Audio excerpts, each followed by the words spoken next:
Viagem cidade.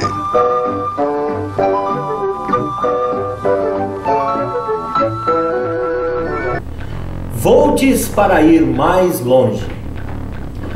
O último episódio de nossa viagem na eletricidade levou-nos a uma charmosa cidade, Eletrópolis, com 300 casas.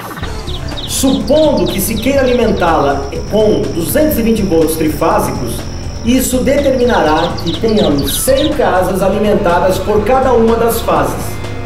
Cada casa terá necessidade, em média, de uma potência de 5 kW ou 500 kW por fio de fase para cada 100 casas. Fácil.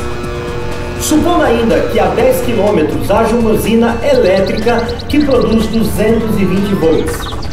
Pois bem, só nos resta colocar fios entre a usina e as casas. Mas de que grossura? É preciso saber. Isso é importante.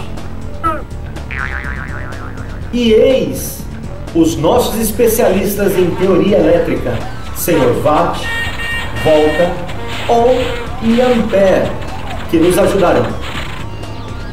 Primeiro, a corrente que passará será de quantos amperes em cada fio? O ampere nós já conhecemos, é a potência em watts dividida pela tensão em volts. Então, 500 kW, isso é, 500.000 watts dividido por 220 volts igual a 2.300 amperes. Não é pouca coisa. E se fizermos passar todos esses amperes por fios pequenos demais, eles começariam a esquentar, provocaria calor que desapareceria no ar. E dos 500 kW que sai da usina, só restaria talvez 300 kW para Eletrópolis. Mas não seria interessante, salvo talvez para os pássaros, certo?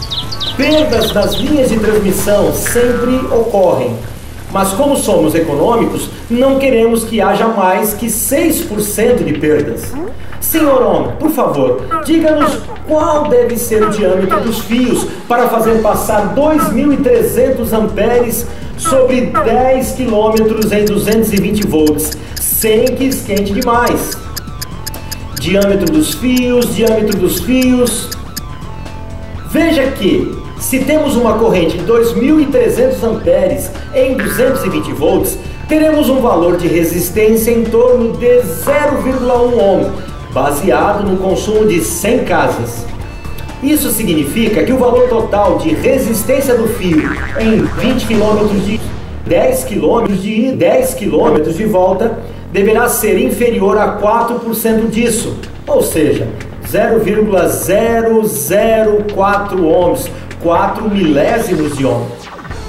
Para que se tenha essa resistência tão baixa no fio, será necessário um diâmetro de 15 centímetros. Isso mesmo, 15 centímetros. Não, o Sr. Ohm não se enganou. É esse diâmetro dos fios que seria preciso para transportar os nossos 500 kW sob uma tensão de 220 volts. Então, tudo está perdido? Não.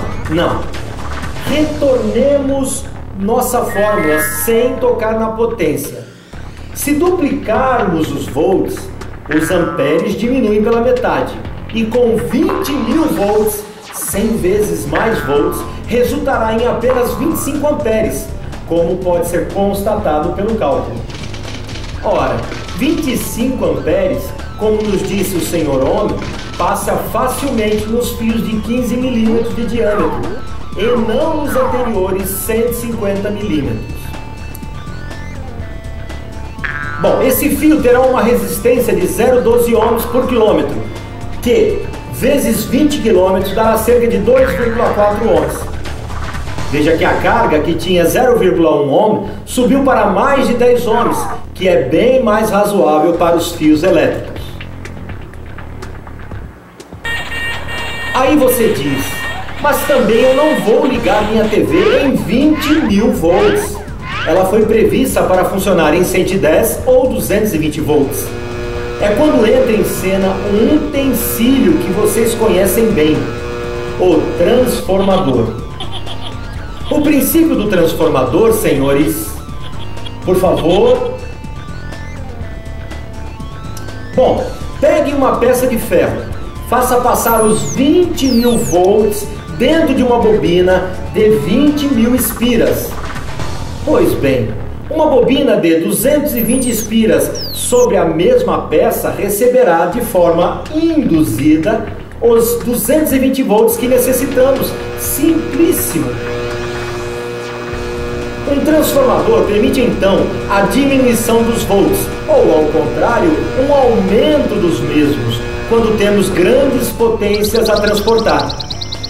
Mas Eletrópolis e sua pequena usina era uma brincadeira.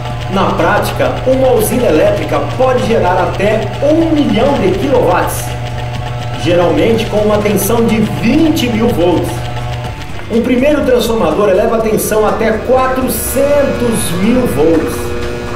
Esta rede de altíssima tensão, na qual outras centrais podem se juntar, permitem transportar grandes potências a centenas e centenas de quilômetros. Para alimentar uma região, um transformador abaixa essa tensão para 63.000 volts. Depois, passa para 13 ou 20.000 volts, que anda dentro das cidades, bem no alto dos postes. Onde, por último, um transformador entrega a baixa tensão que todos nós conhecemos, 110 ou 220 volts. É este o princípio da distribuição elétrica. Mas, antes de terminar, um obrigado aos nossos especialistas, que esperamos rever em breve em nossas histórias.